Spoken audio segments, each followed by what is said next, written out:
유강남을 영입하면서 롯데의 오랜 수건이었던 포수 보강에 성공했습니다. 4년에 80억이라는 큰 돈을 쓰면서 데려온 만큼 롯데의 새로운 주전 포수로서 좋은 활약을 해주리라 믿고 있습니다.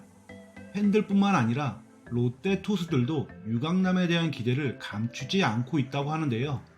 나균환, 최준용은 기사를 통해서 기대감을 표현했고, 성민규 단장 피셜로 스체일리와 반지도 유강남 영입을 원했다고 할 정도로 선수들 사이에서 유강남에 대한 기대도 상당히 큰 것 같습니다.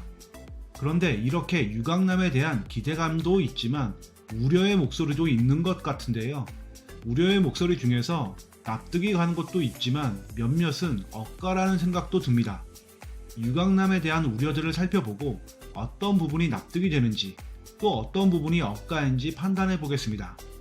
먼저 지속적으로 감소하는 공격력에 대한 부분입니다. 커리어 하이였던 2018년 시즌 이후에 꾸준하게 타율, 홈런, OPS가 하락하고 있습니다. 꾸준한 하락세에 있다는 것은 부정할 수 없는 사실이고, 롯데와 계약한 4년의 시간 동안 이런 추세가 계속된다면 큰 돈을 들인 효과가 반감되는 것 아니냐라는 건데 충분히 납득이 되는 우려라고 생각합니다.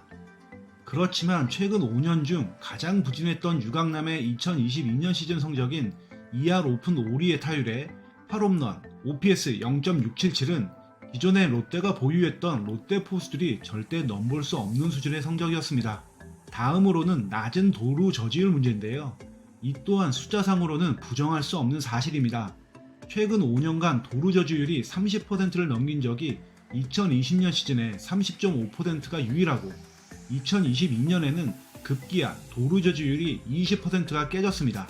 LG의 주요 투수들이 셋업 투구 동작에서 문제가 있었다라고 하지만 너무 낮은 도루 저지율이라는 것은 부정할 수가 없습니다. 그런데 역시나 잊지 말아야 할 것이 있습니다. 2022년 시즌 롯데의 주요 포수들의 도루 저지율을 생각하면 유강남의 낮은 도루 저지율이 그렇게 처참한 수준은 아니라는 겁니다. 마지막으로 프레이밍에 대한 건데요. 프레이밍을 잘한다고는 하는데 이 능력은 앞으로는 쓸모없는 능력이 될 것 같다 이건데, 유강남은 선수들 사이는 물론 데이터상으로도 리그 최고 수준의 프레이밍을 하는 포수입니다. 그런데 유강남의 이런 프레이밍 기술이 쓸모 없어진다니 무슨 말일까요? 2022년 5월경에 이런 기사가 나왔던 것을 기억하실 겁니다. 기사의 내용을 요약하면 이렇습니다.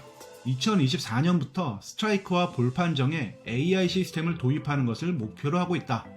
이 기사 때문에 일부 팬들은 유강남의 프레이밍 능력은 향후 도입될 AI 판정으로 무용지물이 될 것이라고 우려를 하시는 건데요. 메이저리그에서도 아직 도입이 되지 않은 AI 판정 시스템이고, 기사의 내용도 확인해 보면 2024년부터 도입을 목표로 한다는 것일 뿐입니다. 미리부터 유강남의 능력을 폄하할 필요는 없다라고 생각합니다. 지금까지 유강남에 대한 3가지의 우려를 살펴봤는데요. 납득이 되는 부분도 있지만 걱정을 위한 걱정이라는 느낌도 있습니다. 지나친 낙관은 경계해야 되는 부분이 맞지만 반대로 너무 지나친 걱정도 또한 경계해야 된다고 생각합니다.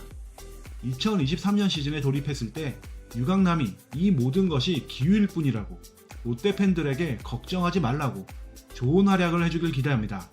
이상으로 방송 마칩니다. 감사합니다.